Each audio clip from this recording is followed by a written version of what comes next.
Para sa iyo ba ang Pasko pambata na? Tuwing Pasko meron kaming tradisyon ng pamilya ko. Kung wala kami sa La Union, nandito kami sa C. de la Cruz, Vergara, Mandaluyong para dalawin yung mga pinsan at mga tiyahin at the same time, makikain.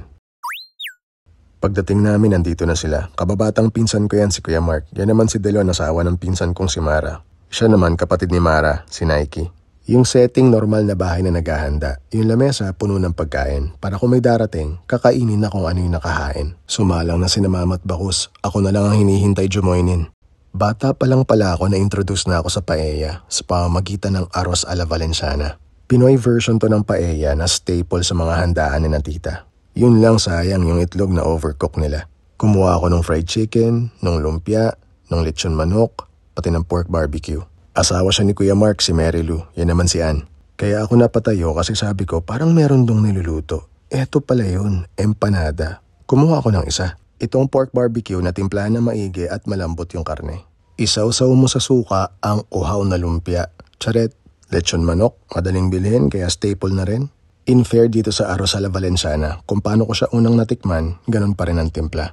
Lutong bahay fried chicken. Ang sarap ng alat ng breading tas yung linamnam ng manok. Pasok. First time ko nakatikim ng empanada ni Auntie. In fair, pwedeng ipagbili. At para sa panghimagas, ipinag-slice ako ni Ann ng cake. Ito, si Auntie rin mismo ang nag-bake. Kahit yema yung frosting, hindi siya matamis. Tsaka yung mismong cake parang mamon. Pasok sa akin yun.